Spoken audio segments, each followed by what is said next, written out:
최건능 목사로 알려진 최봉석은 1869년 1월 7일 평양에서 최준서의 셋째 아들로 태어났습니다.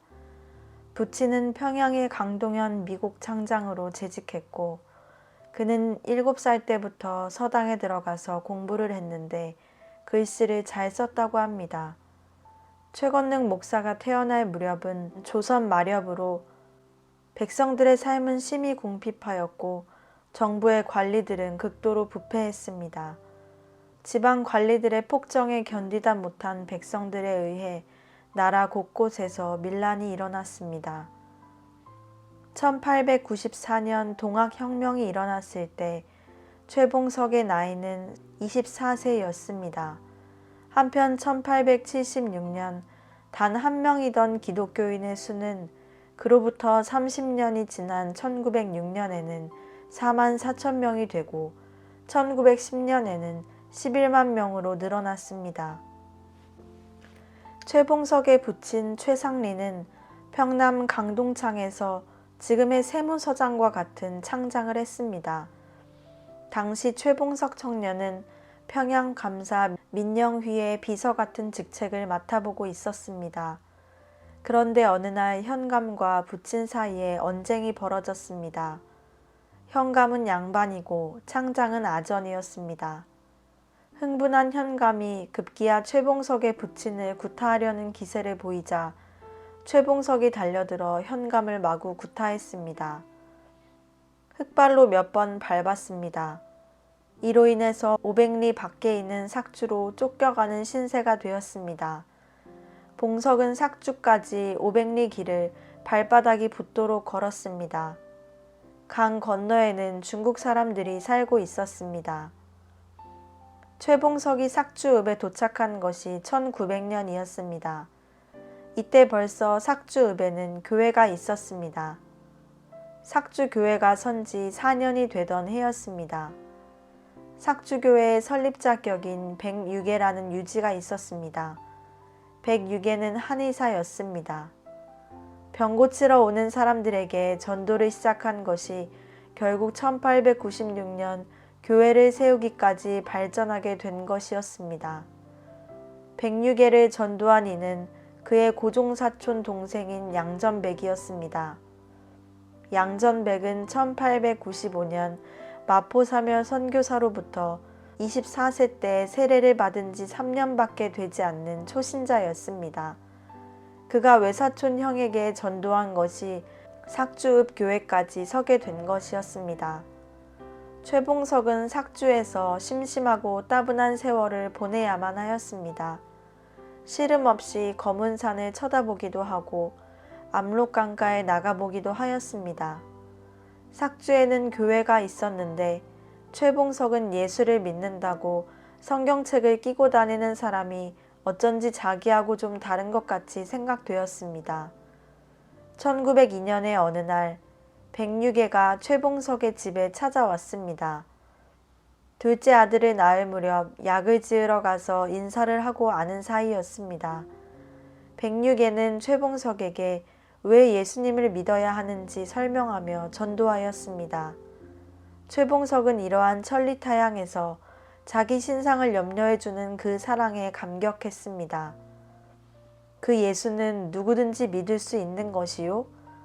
최봉석은 어쩐지 자기같이 불량한 사람은 믿을 자격이 없다는 생각이 들어 물었습니다.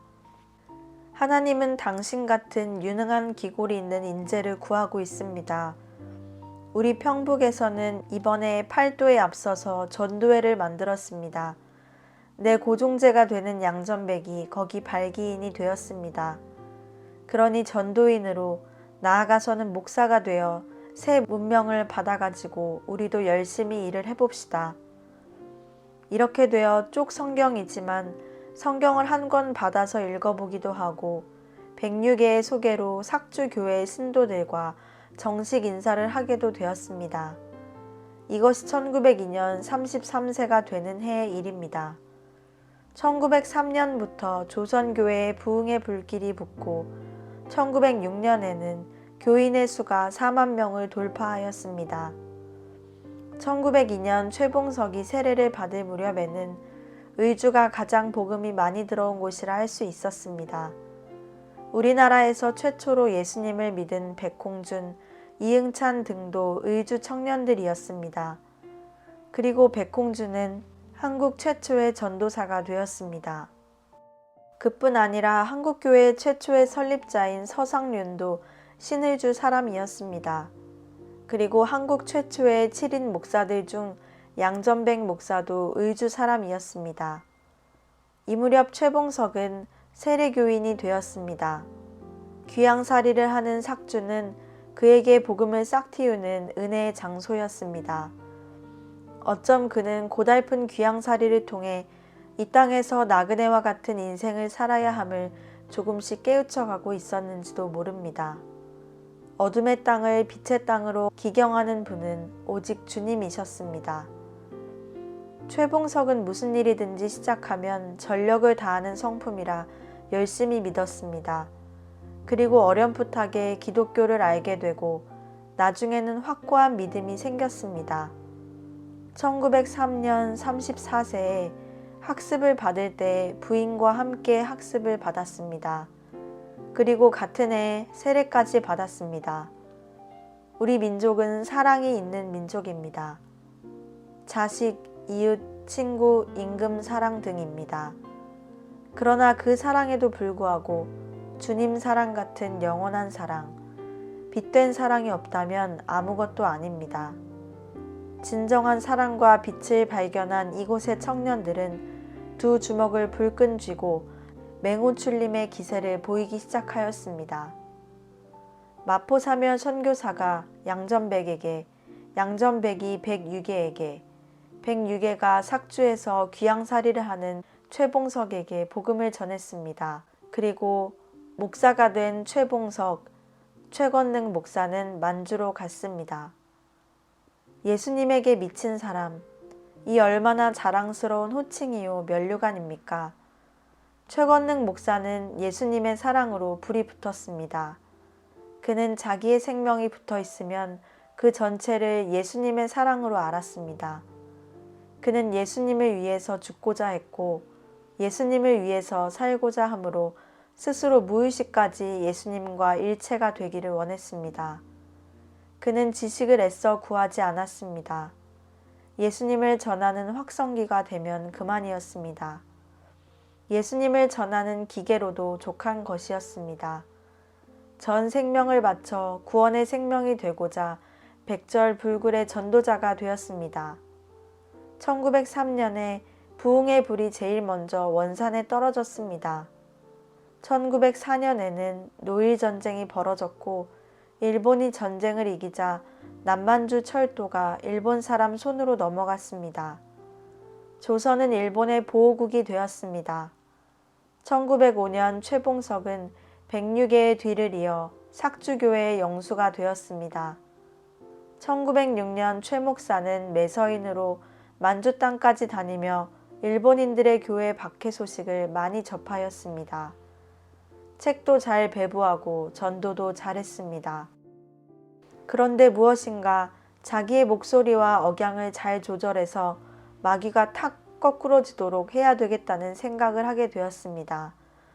그는 지나가는 사람 중 한 사람도 놓치지 않고 한 번씩은 예수님을 믿으라고 말할 의무가 있다고 생각했습니다. 예수님을 향한 불붙은 사랑이 죽어가는 영혼들로 옮겨졌습니다. 그는 자신을 송두리째 불태워서라도 오직 예수님을 전하는 것이 주 업무요, 그것이 삶 자체였습니다. 척박한 귀양살이에서 피어난 복음의 꽃은 서서히 한 영혼을 전도의 일꾼으로 변모시켜 가고 있었습니다. 최 목사는 일본인 연대장에게도 전도를 했습니다. 전도자 최건능 목사의 눈에는 오직 예수님이 계실 뿐이고 민족의 차별이 없었기 때문입니다. 연대장이 말을 타고 최건능 목사 앞을 막 지나가고 있을 때였습니다.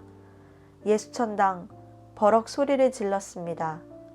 그러자 말이 놀라서 펄쩍 뛰는 바람에 연대장이 말에서 떨어져 기절을 했습니다. 일본 군인들이 말은 알아듣지 못하고 최건능 목사가 고함 치는 것을 보았기 때문에 우르르 달려와서 총을 겨누었습니다. 내가 기도하면 살아요. 헌병들은 말을 알아듣지 못했습니다. 이때 일본말을 잘하는 사람이 뛰어와서 통역을 했습니다. 최건능 목사는 열심히 기도를 드렸습니다. 그랬더니 연대장이 깨어났습니다. 그 후 일본 관원들은 연대장이 낙마했던 자리에 최봉석, 다시 이런 일이 있으면 즉결 처분한다 라는 경고장을 붙였습니다.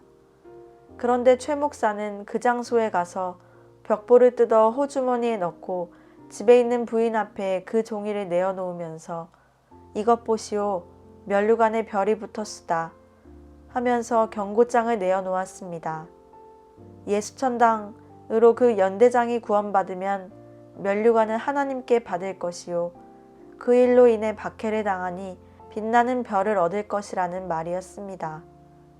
그때 힘없이 누워있던 부인은 여보, 면류관이고 뭐고 아침거리가 없어요 하고 신음 비슷한 말을 하였습니다. 그러자 최 목사는 벼락 같은 소리로 그렇게 믿음이 없소? 당신의 아버지 하나님께서 세상을 떠나셨는가? 육신만 생각하는 사람은 참 답답도 하군. 기도만 하면 아버지께서 주실 터인데 라고 대답하였습니다.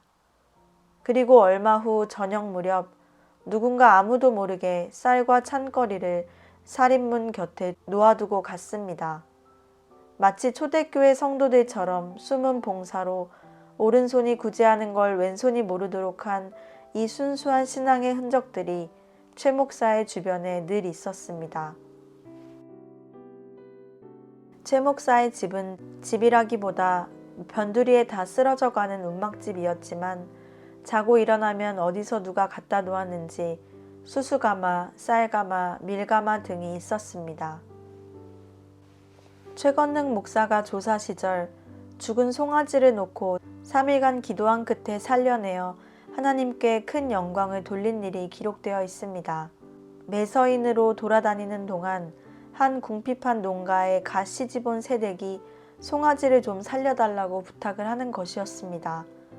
집에 세 사람이 들어와 얼마 안 되어 송아지가 죽었으므로 불행의 씨앗을 안고 있다며 새댁을 구박할 수도 있는 상황이었습니다. 최 조사는 하루 꼬박 죽은 송아지를 놓고 기도했습니다. 송아지는 꼼짝도 안 했습니다. 밤을 새우며 기도를 하는 열성에 그 집 사람들이 감동을 받았습니다. 조사님, 몸이 상하시겠습니다. 우리가 부탁을 한 게 잘못입니다. 최 조사는 하나님을 시험하지 말라는 말씀도 생각이 났습니다. 무슨 인기 전술이라도 쓰는 것 같아 부끄러운 마음이 들기도 하였습니다. 그러나 최건능 조사는 사람 앞에서 어떤 이득을 위해서 기도를 시작한 것은 결코 아니었습니다. 자신도 모르게 기도를 시작한 것이고 기도를 하지 않고는 견딜 수가 없어 시작한 것이었습니다. 마음 깊은 곳에서 샘물과 같이 솟아오르는 기쁨을 느끼며 3일을 계속 기도하던 중에 마침내 죽었던 송아지가 다시 살아났습니다. 하나님의 특별한 은총으로 기적이 일어났을 때 최 조사는 다만 이렇게 말하였습니다. 예수님을 믿으십시오. 저는 하나님께서 시키시는 대로 한 것뿐입니다. 이 사건으로 인해 최 조사의 소문은 널리 퍼지게 되었습니다. 최건능 조사가 평양신학교에 다니고 있을 때였습니다. 어느 날 마포사멸 교장은 최건능 조사를 불러 주의를 주고 있었습니다. 최봉석 조사는 공부를 너무 소홀히 해서 걱정입니다. 최 조사는 교장 앞이라 말은 못하고 속으로 엉뚱한 생각을 하고 있었습니다. 세상에 마귀들이 우글우글한데 예수탄을 쏴야지 딴 총알로는 아무 소용이 없다는 생각을 하고 있었습니다. 불발탄은 안 돼. 신학탄은 비둘기에게 콩알을 쏘는 거다. 최 조사의 조직신학, 구약신학, 신약신학 등의 점수는 아주 형편이 없었습니다. 그러나 노방전도 점수 하나만은 100점이었습니다. 결국 최 조사는 낙제를 하였습니다. 신학교에서 낙제가 되어 한 해 더 공부하고 수양하는 것은 괜찮았지만 자신이 속히 목사가 되기를 바라고 있는 벽동교회의 신자들을 생각하니 마음이 불편하였습니다. 그러나 최조사는 그 다음 해에도 낙제를 하였습니다. 세 번째 낙제를 하자 그냥 있을 수가 없었습니다. 회의 중인 교수실의 문을 열자 외국인들의 푸른 눈동자가 최조사의 얼굴에 한꺼번에 집중이 되었습니다. 교수들의 표정은 민망하고 거북한 듯한 표정이었습니다. 교수 한 분이 의논할 일이 있으면 진지하게 의논을 하자는 태도를 보였습니다. 교수들의 관심이 집중되고 있는 가운데 최조사가 입을 열었습니다. 교수님들, 기도하십시다. 하나님 아버지, 저 같은 미물이 예수님을 믿고 신학교에 와서 공부도 하게 하시니 감사합니다. 그런데 이번에도 또 낙제가 되어 졸업을 못했습니다. 저는 기도하고 전도하는 일에 바빠서 공부도 못하고 세 번째로 낙제를 했습니다. 그러니 어느 세월에 목사가 되겠습니까? 여기 많으신 교수님들의 마음을 감동시키셔서 저에게 졸업장을 주시어 목사가 될 수 있는 길을 열어주시기 바랍니다. 예수님의 이름으로 기도합니다. 교수들은 무슨 영문인지도 모르고 아멘 했습니다. 시치미를 딱 대고 최건능 조사는 마포사멸 교장 앞에 가서 말하였습니다. 교장 선생님 감사합니다. 저를 이렇게 사랑하셔서 오늘 저도 이렇게 졸업을 하게 되었습니다. 참 안됐고 안타까운 일이요. 그러니 내년에는 열심히 공부하십시오. 전도도 좋지만 열심히 신학 공부도 해야 교회가 부흥됩니다. 목사님 무슨 말씀이십니까? 좀 전에 제가 기도할 때 졸업장을 주시어 목사가 될 수 있는 길을 열어주시기 바랍니다. 예수님의 이름으로 기도합니다. 할 때에 아멘이라 하셨지 않습니까? 마포사멸 교장은 놀라서 눈이 휘둥그레졌습니다. 그때 저만치 앉아있던 선교사 한 분이 말했습니다. 최조사, 우리는 졸업장을 주겠다고 약속한 일이 없습니다. 교수님들, 어찌 이렇게 믿음이 없는 말씀을 하십니까? 기도를 할 때 구한 것을 이미 받은 것으로 확신하는 것이 기도하는 바른 자세가 아니겠습니까? 어안이 벙벙한 교수들을 뒤로하고 나오려고 할 때 마포사멸 교장은 최조사를 불렀습니다. 하나님은 구하는 이에게 주십니다. 맞습니다. 최조사는 우리 신학교육에 보탬이 되는 학생 생활을 해주었습니다. 우리가 눈이 어두웠던 것입니다. 방금 하나님은 저에게도 총명을 주셨습니다. 교장은 최건능 조사에게 졸업장을 주기 위해 교수들을 설득시켰고 결국 최조사는 평양신학교를 졸업하게 되었던 것입니다. 최조사의 하나님을 향한 순수한 사랑과 열정은 사람들의 마음을 움직이는 원동력이 되었습니다. 1914년 최조사는 남만주 지방 전도 목사로 파송되었습니다. 만주로 와보니 불쌍하게 살고 있는 농민들의 심각한 형편을 목도하였습니다. 강냉이 한가마니에 딸을 파는 부모가 있었습니다. 긴 겨울 동안 노름과 술 타령으로 지내는 사람들이 많았습니다. 최 목사는 길을 가다 무엇이 어른거리기만 해도 예수라고 외쳤습니다. 예수님이라는 말만 해도 중국 사람들은 다 알아들었던 것입니다. 그런데 그 한마디가 사람들의 골수를 쪼개고도 남았습니다. 그에게는 남들이 지니지 않은 비상함이 있었습니다. 마치 만주 땅에 여호와 하나님을 강력하게 외쳤던 예레미야가 서 있는 듯 했습니다. 그를 통해 만주 전도에 불이 당겨졌고 가는 곳마다 교회가 세워졌습니다. 예수천당을 외치는 그의 목소리에는 이상한 위엄과 힘이 있었습니다. 1923년 남만주 노회장으로 피선되었고 같은 해 남만주 노회에서 개척 전도 공로 표창도 받았습니다. 최 목사는 삭주를 떠난 지 12년 만에 무려 50개 교회를 세웠습니다. 최 목사와 가까이 지낸 노영선 목사의 간증입니다. 어느 날 나는 최 목사님과 동행하여 평양으로 도보 여행을 하였다. 무진서 조반을 먹고 가는데 큰 길이라 내왕하는 사람이 많았다. 최 목사님은 한 번도 빼지 않고 전도하여 40리 길을 걸어갔다. 대동교에 오니 사람이 너무 많아 그 무리들을 향해 예수천당을 외쳤다. 예수천당, 예수 믿읍시다. 만나는 사람 누구에게나 외치는데 공교롭게도 교역자도 만나게 되었다. 교역자들이 나는 목사요, 나는 전도사요 하면 최 목사는 그 말이 떨어지기도 전에 벙어리 하면서 교역자들을 호되게 꾸짖었다. 송장이 수의 입고 다니는 것 같구나. 어서 전도하시오 라고 외치기도 했다.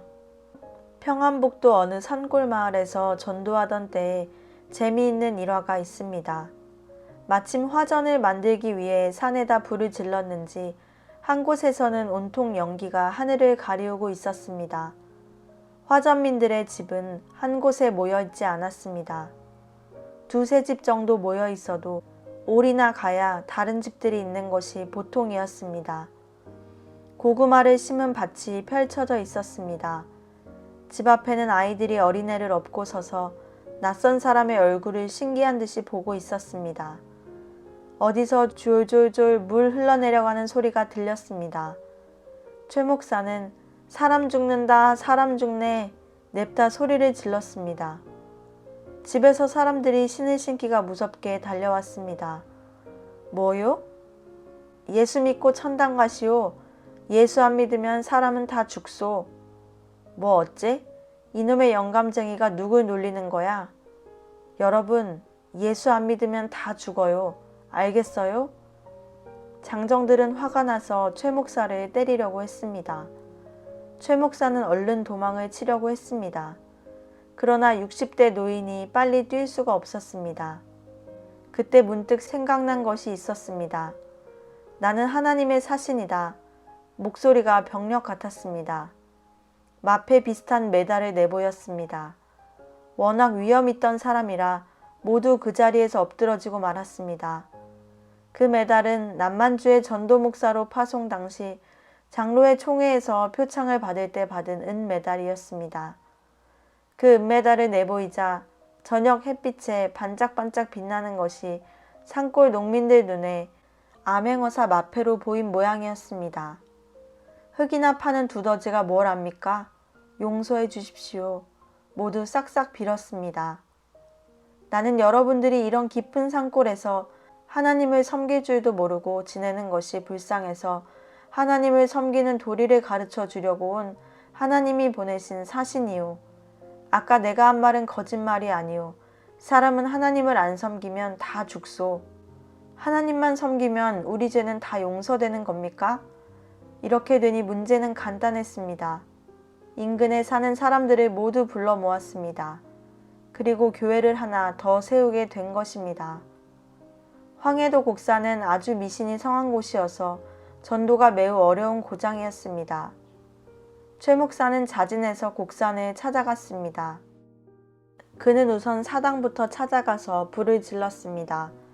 동네 사람들이 모두 나와 한편에서는 대성통곡을 하면서 우리 동네 망한다고 울부짖었습니다. 청년들은 최 목사를 죽일 기세로 달려들었습니다. 그들은 최 목사를 사당 옆 구덩이에 생매장을 시키려고 몰아넣었습니다. 그리고 어린아이로부터 노인까지 저마다 손에 돌멩이를 들고 던질 기세를 하였습니다. 마치 스데반 집사님처럼 처형을 당할 순간이었습니다. 그때 최 목사는 화전민들을 전도할 때 사용한 은메달이 생각이 나서 번쩍 꺼내 들었습니다. 그리고 고함을 쳤습니다. 이 십자가에 새겨진 것은 대한예수교 장로회 총회에서 받은 은메달인데 이것을 가지고 있는 사람을 때려 죽여도 괜찮으면 죽이시오. 이렇게 당당하게 외치니 그 황해도 산골 사람들도 그 메달을 무슨 마패로 알았는지 서서히 돌멩이를 땅에 내려놓기 시작했습니다. 그리고는 오히려 모두가 무릎을 꿇고 엎드려 빌었습니다. 우리가 모르고 그랬으니 살려주시오. 그러자 최 목사는 살려면 예수님을 믿으시오. 사는 길은 오직 예수 믿는 길이오. 라고 하였습니다. 최 목사는 이곳에서 3개월을 머무르면서 교회를 세웠습니다. 번뜩이는 최 목사의 지혜 안에 담긴 하나님의 손길이 미치지 않는 곳은 그 어느 곳에도 없었습니다. 김익두 목사의 대부흥이 삼천리 강산에 메아리 치더니 1928년도부터는 이용도 목사의 대부흥의 선풍이 불기 시작했습니다. 최 목사는 평안도와 황해도 외의 곳에는 가지 않았습니다. 어느 산골에 갔을 때의 일입니다. 돼지 주둥이가 바위에 붙어서 떨어지지 않는 일이 있었습니다. 장정 서너 사람이 당겨도 떨어지지 않는 것이었습니다. 최 목사가 가보니 과연 큰 돼지의 주둥이가 돼지우리 안에 있는 바위돌에 붙어 있었습니다. 여러분, 기도를 하면 떨어집니다. 이것은 마귀의 장난입니다. 여러분, 성황당을 많이 모셨지만 무슨 소득이 있습니까? 이 돼지 주둥이가 떨어지거든 성황제 중지하고 예수 믿고 천당 가도록 하십시오. 최 목사가 기도를 하니까 곧 돼지의 주둥이가 바위에서 떨어졌습니다. 믿음이 있는 곳에 기적은 임했습니다. 이렇게 되어 이 마을에도 교회가 세워졌습니다. 이렇게 도합 30개의 교회가 서는 것을 보면서 평양의 자리를 잡았습니다. 예수천당을 외치고 다니는 것을 가장 이해하고 고맙게 생각하는 분이 길선주 목사였습니다. 당시 평양에만도 초교파적으로 50여 명의 교역자와 2만여 명의 평신도가 있었습니다. 최 목사는 집에 있는 신주를 때려 부수는 것으로부터 시작한 우상과의 싸움을 일생 동안 계속했습니다. 1937년 노구교 사건이 일어나자 일본인들은 격분하여 중국인들을 학살했습니다. 이 통해 최 목사의 삼남 광화군이 중국 아이로 오인받아 혹독하게 매를 맞았는데 집에 돌아온 지 며칠 만에 숨지고 말았습니다. 이 소문을 듣고 많은 사람들이 아들을 잃은 최 목사에게 위로의 인사를 하였습니다. 그러나 최 목사는 시종일관 웃는 얼굴이었습니다. 조선은 넓은 감옥이요. 이 감옥에서 벗어나서 자유로운 천국에 갔는데 내가 슬퍼할 이유가 없지 않소? 이 세상은 하나님의 것이요. 참으로 예수님을 믿으면 항상 기뻐할 일 뿐입니다. 최 목사는 예수님을 믿는 척하고 교회만 왔다 갔다 하는 신자와는 근본적으로 달랐습니다. 1925년 조선 신궁을 세운 이후 일본은 갈수록 조선의 기독교인들을 가시돋친 눈으로 보기 시작했습니다. 최건능 목사는 일본인들의 종교 박해가 올 듯한 기세가 보이기 시작할 때부터 주변의 사람들에게 말하였습니다. 내가 앞장서지요.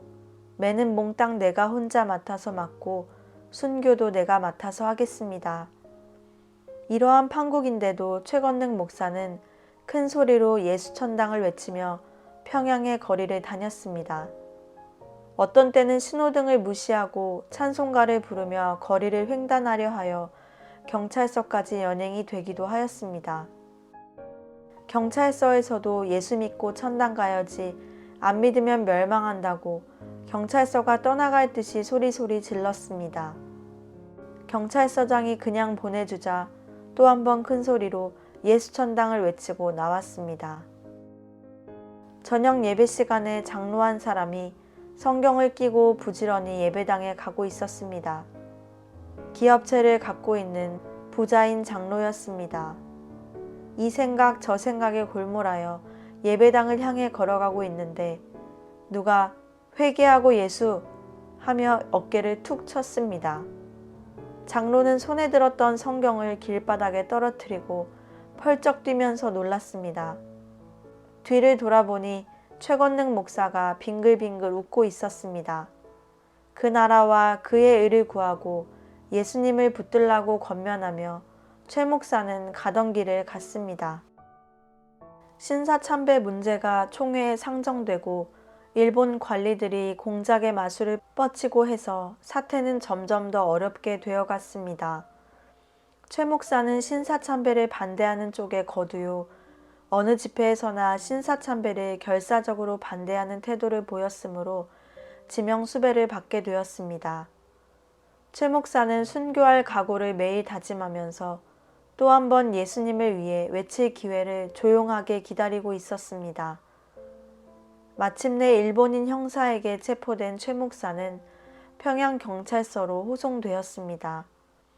오윤선 장로, 최정민 목사, 주기철 목사 등이 잡혀 들어왔고 참혹한 고문을 당하게 되었습니다. 일본 취조관들은 최 목사를 설득했습니다. 성경에는 십계명만 있는 것이 아니야. 내가 너희들을 사랑하듯 너희들도 사랑하라고 했단 말이야. 일본은 서양 사람들의 압제하에 시달리던 아시아인들을 건져내려고 피를 흘리고 있어. 일본 군인 하나하나가 총에 맞아 쓰러져 죽어가면서 동양의 평화, 세계의 평화를 늘 염려하시는 천황폐하의 만세를 부르면서 죽어가고 있단 말이야. 그런데도 신사참배를 반대하며 신성한 아시아인의 해방전쟁에 흠집을 낼 작정인가? 하며 쾅 하고 탁자를 쳤습니다. 세계평화와 동양평화는 하나님께서 하실 일입니다. 학살당한 중국인의 피가 하늘에 호소할 때 일본은 망합니다. 이번에는 악독한 자가 취조를 시작하였습니다. 악을 쓰고 막대기로 사정없이 후려갈기니 콘크리트 바닥에 쓰러졌습니다. 구두발길로 콱콱 밟는 통에 코가 밟혀서 코피가 나왔습니다. 이쪽 저쪽 방에서 몽둥이로 맞는 소리가 들려왔습니다. 최 목사도 얼마나 맞았는지 무슨 말을 하고 싶어도 입을 너무 맞아 말을 못하고 신음 섞인 소리로 예수천당 하였습니다. 잘 논다. 예수천당? 지독한 늙은이군. 이렇게 되어 그들이 점심을 먹는 동안 최건능 목사는 다시 예수천당을 외치기 시작했습니다. 어쩐지 겁이 나지 않았습니다. 점심을 먹고 나서 또 매를 때리기 시작했습니다. 아프다는 소리 대신에 예수천당을 소리 지르기 시작했습니다. 허리가 결리고 가슴이 막혀서 말을 못하게 되어도 숨이 터지는 동시에 예수천당이 나왔습니다. 내 몸에는 예수천당이 꽉 찼단 말이오. 내 전신에 피가 들어있어 바늘로 찌르면 어디든 피가 나오듯이 예수천당이 나올 터이니까. 범죄 사실을 부인하는 것이 아니기에 취조가 필요 없는 상황이었습니다. 그들의 목적은 사실을 자백시키는 것이 아니라 매와 죽음으로 위협해서 최 목사의 신앙을 꺾는 데 목적이 있었습니다. 그러나 최건능 목사의 예수천당은 결코 멈추어지지 않았습니다. 그의 영혼 안에 불타는 예수님의 사랑을 꺼트리기에는 그 어느 것도 역부족이었습니다. 예수 사랑하심은 거룩하신 말일세 우리들은 약하나 예수 권세 많도다. 최건능 목사는 감방 안에서 큰 소리로 찬송을 불러 다른 성도들의 용기와 인내에 도움이 되게 했습니다. 사실 생각하면 일본 경찰이 수족이 되어 조선교회 교역자들을 모조리 죽인다고 해도 그들은 순교자의 영광을 만드는 도구가 되는 셈이다. 곧 그들은 하나님의 사역에 협조할 뿐인 것이고 맞아 죽는 사람들은 예수님의 십자가의 고통에 동참하는 것이 된다. 그리고 때려 죽이는 사람은 자기의 영혼을 마귀에게 파니 밥 팔아 똥 사먹는 미치는 장사다. 최건능 목사의 머리에 이런 생각이 번뜩임과 동시에 그의 얼굴에 광채가 나기 시작했습니다. 얼마 후 또 최 목사가 호출이 되어 나갔습니다. 신사에는 일본 천황폐하의 직계선조가 봉안이 되어 있는데 거기 참배하기가 그토록 싫다면 일본의 천황폐하에 대해서는 어떻게 생각하는가? 이 속죄에서 임금님으로 임금님의 신화된 도리는 다해야 한다고 생각합니다. 그러나 제가 섬기는 하나님은 이 우주의 창조주이시며 우주를 다스리는 분이라 천황폐하라도 그 하나님의 통치를 받는 여러 나라의 임금님 가운데 한 분이라고 생각합니다. 그럼 우리 대일본 제국의 천황폐하도 예수를 믿어야 된다고 생각하는가? 믿는다면 어떻게 되는가? 구원받고 일본 나라는 더 좋은 나라가 될 것이고 일본 국민 가운데 기독교 교인이 많아지고 참으로 좋게 되리라고 생각합니다. 최 목사를 누가 옳은 사람이라고 하는 사람이 있나? 최 목사는 평양에서 예수에 미친 사람이란 소문이 났을 뿐이야. 평양 사람 100명 중에 99명은 최 목사를 정신병 든 사람으로 보고 있어. 무엇라고 말하든 그것은 내가 알 바 아닙니다. 나는 직접 예수님을 내 생활을 통해서 체험을 했고 죽은 사람을 살려내고 나도 죽었다가 되살아난 일이 몇 번이나 있습니다. 당신네들이 나를 100번을 죽인다 해도 나는 예수천당을 외치면서 다시 살아날 것이요. 이 정도가 되자 취조관들도 더 이상 취조해봤자 자신들에게 승산이 없음을 알고 물러서게 되었습니다. 1940년 최건능 목사, 주기철 목사, 이인재 조사, 방계성 장로, 안희숙 선생 등 끝까지 굴복치 않은 성도들은 평양경찰서 유치장에서 평양형무소로 넘어갔습니다. 주기철 목사 중심의 산정현 교회의 신앙 양심의 뿌리는 완강하고 확고했습니다. 산정현 교회에서만 2사람의 목사와 4사람의 장로가 옥중 성도가 되었습니다. 1941년 정초 몹시 추운 어느 날 평양 형무소에서 다시 재판소까지 도보 행렬을 하여 재판을 받으러 가게 되었습니다. 형무소 감방에서 끌려 나온 최 목사와 일행이 된 남녀 성도들은 얼음판 위를 걸어가게 되었습니다. 흰옷을 입은 최건능 목사의 머리는 양털같이 희고 퍽 경건한 모습이었습니다. 얼음판 위에서 채찍으로 빨리 가라고 마구 때리는 바람에 넘어졌습니다. 72세로서 제일 연로했던 최건능 목사가 넘어지면서 그 채찍을 얼굴에 얻어맞자 추위에 언 얼굴이 터져서 피로 웃옷을 적셨습니다. 재판은 일사천리로 끝났습니다. 일본 헌법 제3조에 해당하는 죄명이 씌워졌던 것입니다. 천황의 신성불가침이란 관념에 저촉이 된 것입니다. 이따금 아내가 면회를 왔습니다. 얼마나 고생을 하오? 아이들은 잘 있어요? 고생이 많지요.